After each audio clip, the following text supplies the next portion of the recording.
These are 5 Coraline internet theories, and I'm going to see if they make sense or not. The first theory is that the lady from the clothing shop is the other mother. This theory is pretty much backed up because of how Coraline talks trash while he's close to her mom right in front of this lady. Then right after this, when she enters the other world, there just so happens to be a box of fancy clothes, which I won't lie is very suspicious, and this lady is also very odd and weird. Now first off, there's no denying how weird of a coincidence it is that the other mother somehow had a box of nice clothes right after this interaction, but I won't lie, saying this lady was the other mother is kind of a stretch. Let's first start off by understanding how Beldam firstly monitored Coraline to create a perfect other world. In the beginning of the movie, Coraline is given a doll, which is how Beldam spies on her. So with this knowledge, we know that Beldam can bring spies into the real world. But this spy isn't human, it's a doll. But before we jump down that rabbit hole, let's see if Coraline's doll was anywhere to be seen during this shopping scene. From every scene I can see from the car to the clothing store, there is no sight of the Coraline doll. So that kind of wipes off the idea that Coraline's doll spied on her, or does it? The last time before this scene, we see the Coraline doll sitting next to Coraline's bed, which is where she seems to stay for a while. Now you might be confused why I brought this up, but listen. For one, we know that Beldam can move the Coraline doll, because in the beginning, the Coraline doll moves from the table to the box next to the door. So this means Beldam can move the Coraline doll around and listen on every conversation. Now other mother may not have been there to experience Coraline's shopping, but she definitely overheard that Coraline went clothes shopping and wasn't happy about it. Not only that, but the idea of Beldam being able to possess humans or become humans makes no sense. If the other mother was able to become a form of a human, it would have made a lot more sense for her to mess with Coraline this way and spy on her, or she could become an animal like another cat, or a kid like Wybie. Why would she go through the trouble of making a whole spy doll if she had that power? So with all of that being said, I think this theory is not true. Another mother just used her context clues of a situation while spying and overhearing Coraline and her family with a Coraline doll. The next theory is that Coraline's mom and dad were aware of the other world. This theory is definitely a stretch, but to be fair, I can understand why this theory exists. So the reason behind this theory is firstly with her dad,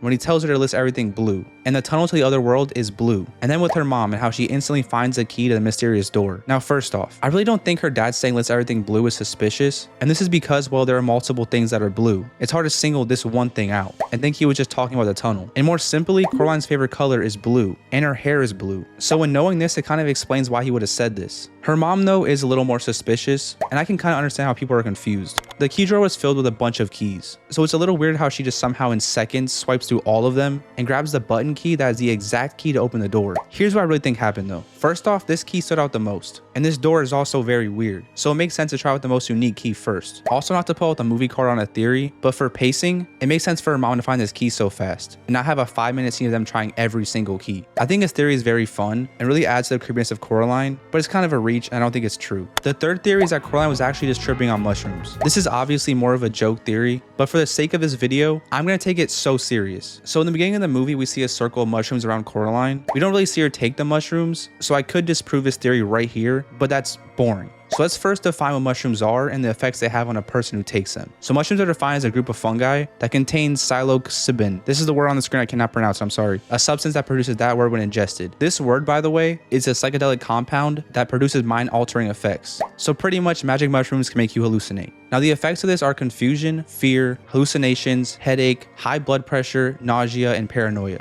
A mushroom tip usually takes 30 minutes to kick on and can last up to 5 hours. Now this could make sense since Coraline ended up seeing the doll teleport and the door probably 30 minutes after the scene with the mushrooms, but besides that, everything seemed pretty normal and not trippy whatsoever. Also, dreams on mushrooms can supposedly be really crazy, but she didn't go to bed not too long after the mushroom scene, so she could have been in a crazy lucid dream experience, but she definitely would have experienced some trippy things before the sleep, and we didn't really see anything that weird. It's not even a question. This whole movie feels like a crazy bad trip, but it lasted way too long to be classified as a mushroom trip. If a trip can only last 5 hours and this otherworld sequence lasted a couple days, she would have been scoffing these things down off camera multiple times throughout the whole entire movie, and that just makes no sense. This theory is funny though, and obviously is a joke, and I think it's hilarious. I think this whole movie was actually just a bad trip, and little old Coraline was just tripping balls on some mushrooms, but sadly it just doesn't make sense, and it's not a solid theory. The fourth theory is that the cat is actually the boring blue boy from the photo. This is one of the main theories in Coraline, and actually a really big theory, but to be honest, there isn't much evidence to actually back it up. The theory suggests that the boring blue boy from the photo was actually one of Beldam's victims and was reincarnated as a cat. I do think the blue boy was one of Beldam's victims though. In the end of the movie, we see clothes scattered on the tunnel that resemble the boring blue boy's clothes, but the only evidence that suggests his kid is now the cat is that both of them have blue eyes, and he reincarnated as a cat because he knew Beldam hated cats. Now while yes, having blue eyes could show that potentially this makes sense, it just truthfully isn't much evidence to make his theory super solid, especially because there have been so many victims of Beldam, and the kids that we saw that were the victims of Beldam were just ghosts with no soul. So how could it make sense that one kid somehow lucked out of being a ghost and was able to become a cat with powers?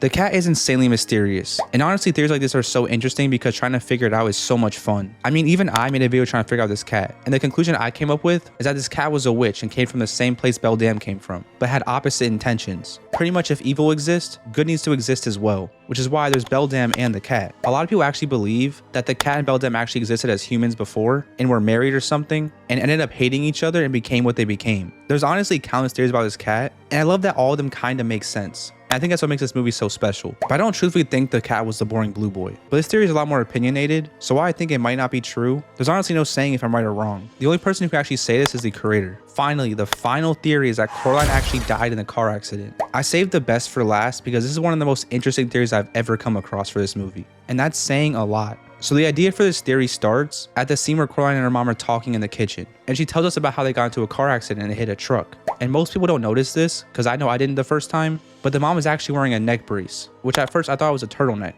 But anyways, most people didn't think much of this accident, but theorizers do. So people believe that Coraline and her family actually died in the truck accident. And what we are seeing is the afterlife. The theory goes that Mr. Babinski died of radiation poisoning, Miss Megan Forcible died of old age, and of course Coraline and her family died in the car crash. Now while this is a reach, it's not a question how insanely weird every character in this world is. I mean, earlier we had a theory about a girl being Beldam because of how weird and unusual she is. And I mean, Mr. Babinski and Miss Megan Forcible are definitely some weirdos. And Mr. Babinski talks to literal rats. That's not where this theory gets interesting though. The everyone dead theory is pretty common and actually present in many shows and movies. So pretty much the house is purgatory, the garden is heaven, and the other world is hell.